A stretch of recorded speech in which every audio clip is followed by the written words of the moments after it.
Hey friends, welcome back to my channel. आज हम the zoo keepers wife इस film के बारे में बात करने वाले हैं, जो कि 2017 में रिलीज हुई थी और IMDb पर इस फिल्म की रेटिंग है 7। तो देखते हैं फिल्म की कहानी क्या है। कहानी की शुरुआत होती है यूरोप के पोलैंड देश से और वहाँ पे वॉर्सो सिटी के एक जू से। ये यूरोप का सबसे बड़ा जू था। उस जू को एक पति पत्नी मिलकर चलाते थे, जिनका नाम था जैन और उसकी पत्नी एंटोनिया। उस जू में हर तरह के जानवर थे। एंटोनिया को हर एक जानवर से बहुत लगाव था। उस जू के ओनर एंटोनिया और जैन उसी जू में रहते थे और फिर शाम को उनके घर पर एक छोटी सी पार्टी रखी हुई थी।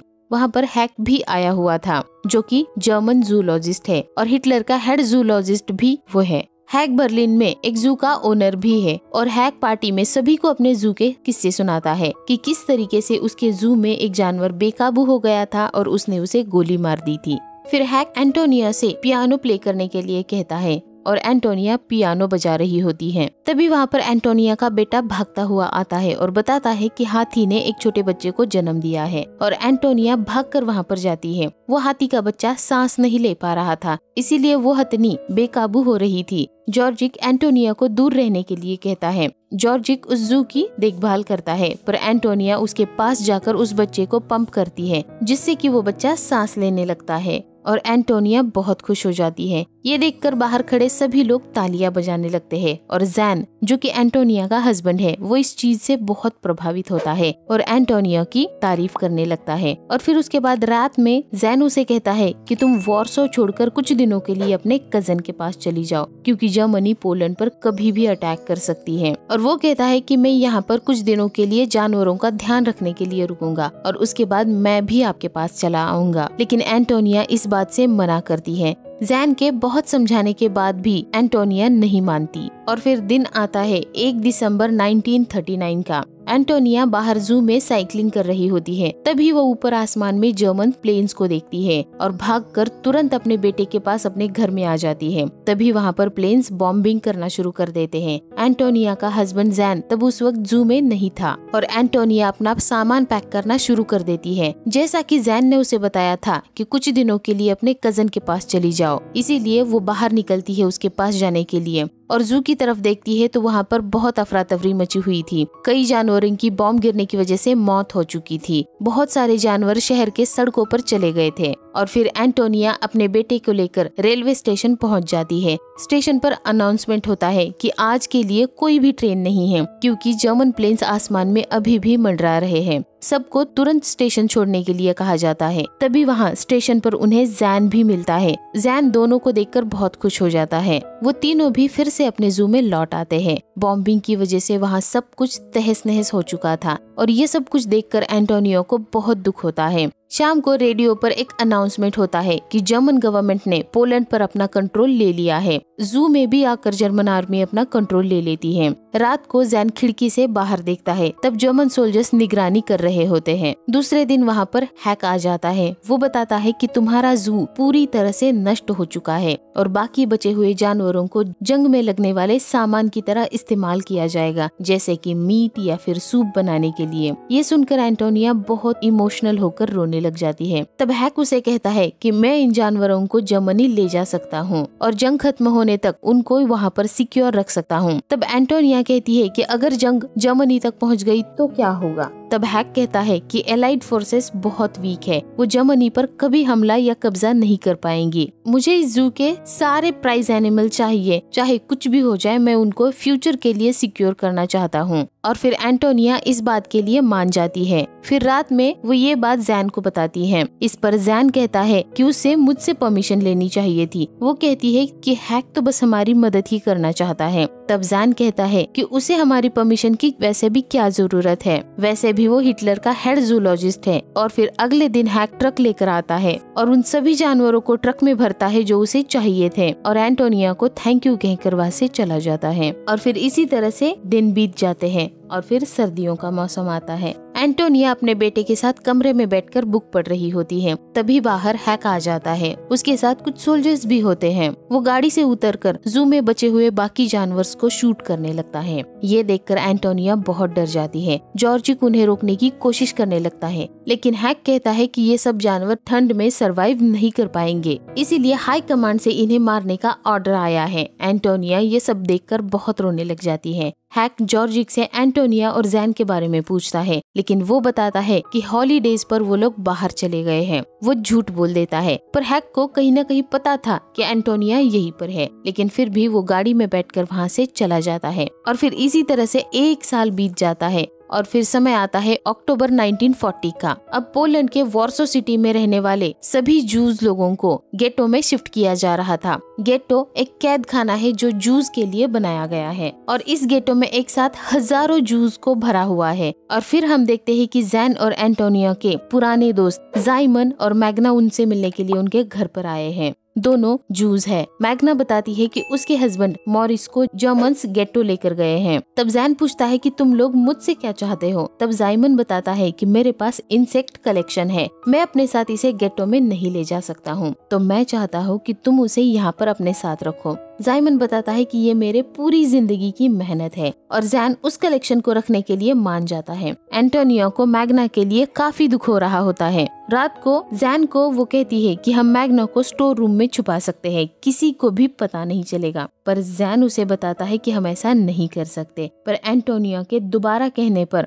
जैन मान जाता है। वो मैग्ना को स्टोर रूम में लेकर आती है। एंटोनिया उसे बताती है कि आधी रात को जब जर्मन्स की पेट्रोलिंग खत्म हो जाएगी, उस वक्त तुम इस कमरे से बाहर आ सकती हो। दिन भर तुम्हें इसी कमरे में रहना होगा। और फिर अगले दिन जब सभी लोग डिनर पर बैठे होते हैं, तब मैग्ना पूछती है कि क्या तुमने मॉरिस को देखा। तब जैन बताता है कि मैं गेटो के अंदर नहीं जा सकता, उसके लिए पास की जरूरत है। जैन एंटोनियो को बताता है कि मैं कुछ लोगों को जानता हूँ जो जूस को छुपाना चाहते हैं जब तक कि ये वॉर खत्म ना हो जाए, और अब जैन भी बाकी लोगों की मदद करना चाहता था। तब एंटोनियो उसे कहती है कि ये बहुत खतरनाक हो सकता है, हम ऐसा नहीं कर सकते। तब जैन कहता है कि वहाँ पर सभी लोग भूख और ठंड से मर रहे हैं। ये सुनकर मैग्ना वहाँ से उठकर चली जाती है और फिर फाइनली जैन एंटोनियो को राजी कर लेता है। और फिर अगले दिन दोनों भी हैक के पास जाते हैं और वहाँ उसे बताते हैं कि हम पिग फार्मिंग करना चाहते हैं। हैक ये सुनकर हंसने लगता है, लेकिन एंटोनिया कहती है कि इससे तुम्हारे ऑफिसर्स को मीट मिलेगा।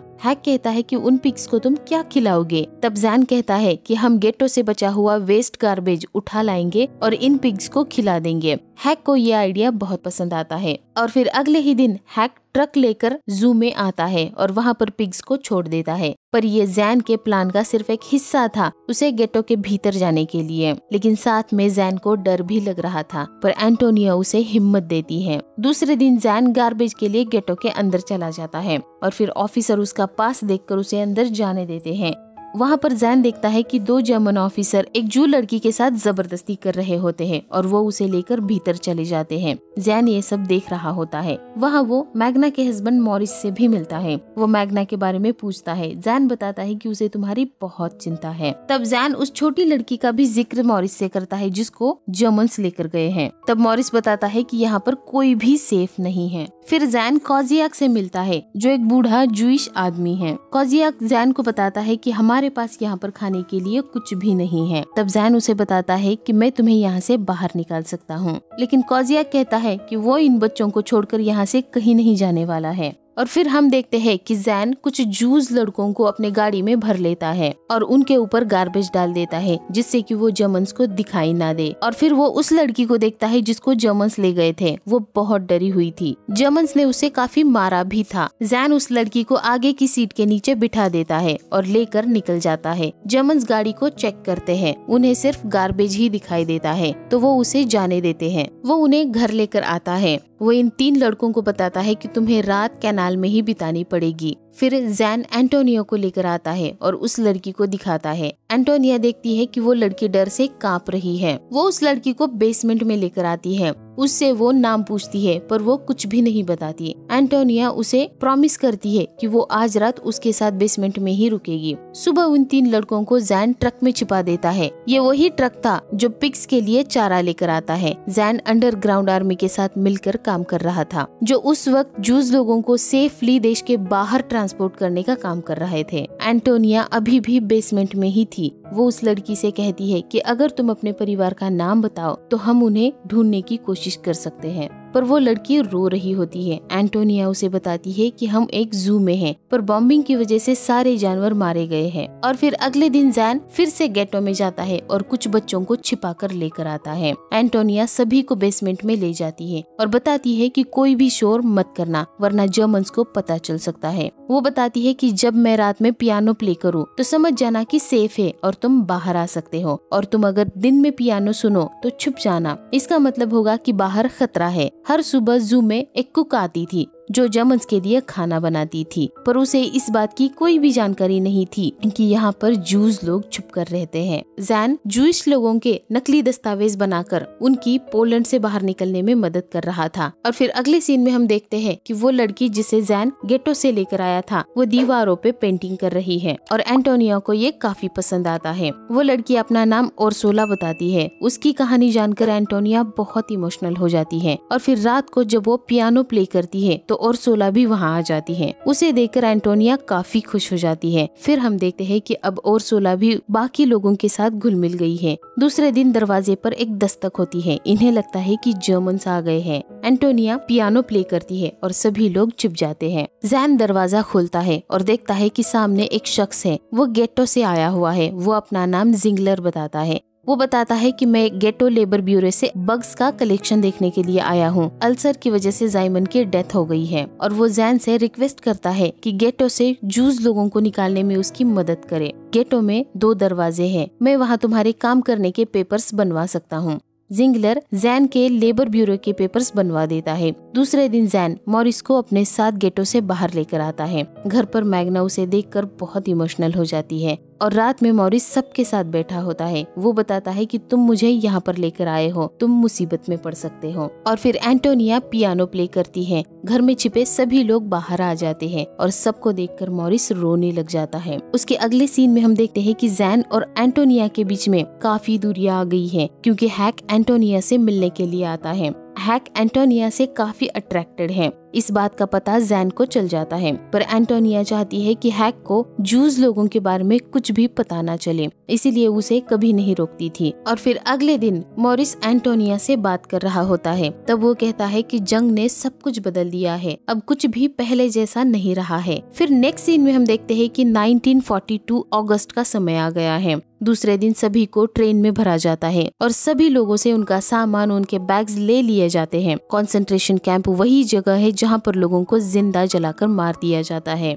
उसमें कई छोटे छोटे बच्चे भी थे। वहाँ पर जैन भी होता है। ये सब देखकर उसे बहुत दुख होता है, पर वो उनके लिए कुछ भी नहीं कर सकता। और फिर एक दिन हैक जू में आता है और वो एंटोनियो को छूने की कोशिश करता है। तभी वहाँ पर जैन आ जाता है, पर हैक जैन का मजाक उड़ाता है। और फिर रात में इस बात को लेकर जैन एंटोनियो को काफी कुछ सुना देता है, पर एंटोनिया कहती है कि हम कुछ नहीं कर सकते। उसके बाद जैन उसे बताता है कि आज हजारों जूस कंसंट्रेशन कैंप में मारे जाने वाले हैं और मैं कुछ भी नहीं कर सकता। दोनों बहुत दुखी हो जाते हैं और फिर इसी तरह से और समय बीत जाता है और साल आता है 1943 का। और फिर हम देखते हैं कि जिन 2 महिलाओं को जैन ने गेटो से बचाया था, उनके जाली दस्तावेज बनाए थे और उनकी पोलैंड से बाहर निकलने में मदद कर रहा था। जर्मन्स उनकी पहचान करके उनको मार देते हैं। ये बात एंटोनिया और जैन को पता चल जाती है और दोनों बहुत दुखी हो जाते हैं। रात में सब साथ बैठे होते हैं। तभी रेडियो पर अनाउंसमेंट होता है